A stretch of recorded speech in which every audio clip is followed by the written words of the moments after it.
So negative reviews I realize are not as popular as positive ones, and I really wanted to say good things about this Gerber.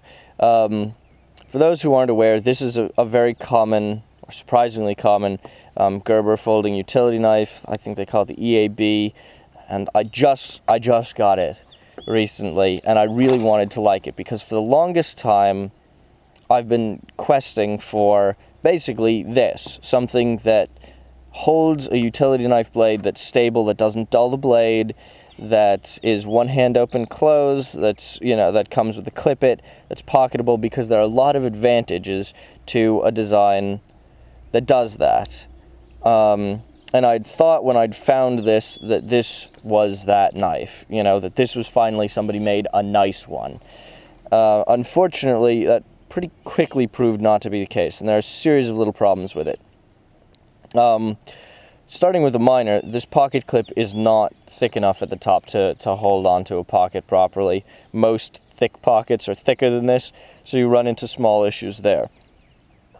Another issue is its overall slickness. I'm not sure why that seems great for a knife, but you have sort of difficulty holding on to it, especially when opening. One hand open, you sort of eventually get into the swing of it and can grab it by the thumb stud, but it is a little bit difficult and annoying to open, particularly if your hands are cold or slick or something else like that. It's not the sort of easy open-close thing that you'd really hope for from, these modern technologies, spider hole, thumb stud, flipper, etc. Comfort is also quite poor. Everything has sharp corners and edges, and I actually had a friend over. He came and picked it up and held it in this sort of hammer grip, and not only noted that it was fairly unsafe because there's relatively little to keep your finger from slipping down onto the blade, but also that it was just very, very uncomfortable. Nothing is rounded or anything else like that. So there are those problems. And finally, most concerningly, this looks like brushed steel or something like that, but in fact, it's coated something, and I don't know what that something is. But this is a coating put on top. Underneath this, there's a layer of some sort of cuprous alloy, which usually is used in coating processes because things adhere to it better. And then there's whatever the base material is made out of.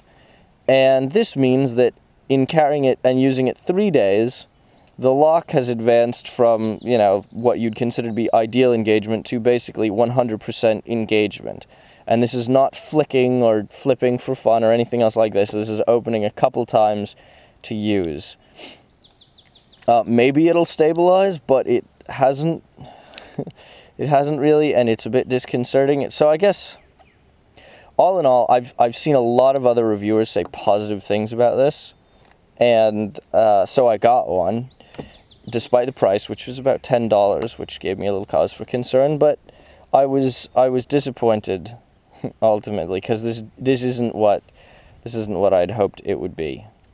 So I wouldn't necessarily recommend one. I mean, it's on par with, or better than, slightly perhaps, a lot of the other options. I have one made by Husky and other things like that, but it doesn't really do what you'd want it to do. I should also note the edges of this screw are sharp, and I'm sure using it more will make them more sharp. Using it meaning screwing and unscrewing to remove the blade. And that scratches the hell out of everything else in your pocket. So it actually cut my phone screen cover quite nicely. So it's I guess you could say, a brief impressions rather than a full review on this knife. But at this point, I really just wouldn't continue carrying it, because it doesn't fulfill the role I was hoping it would. So, I've seen other options like this. There's the Havilland Peranta, which doesn't quite do it for me for a number of reasons. There are a bunch of other things like that. There's the Rexford Utility Tool, that dulls the blade as you insert and extend, and it's not really one-hand extension, and it doesn't have a pocket clip or clip it or what have you. So that's my overview, whatever you want to call it, of this. I hope it was worth watching. I hope I hope it warned people off from buying it, or at least better informed what you're getting. And in the end, what you're getting is just not what I wanted. I should also add that there is no function for this extended piece. It's not tight fitting with the blade. The blade is held by this, and this alone. So why this extended here, I don't really know, because you're basically just wasting usable blade. Just a lot of little nitpicks. Thanks for watching, guys, though. I hope it was informative. See you at the next video.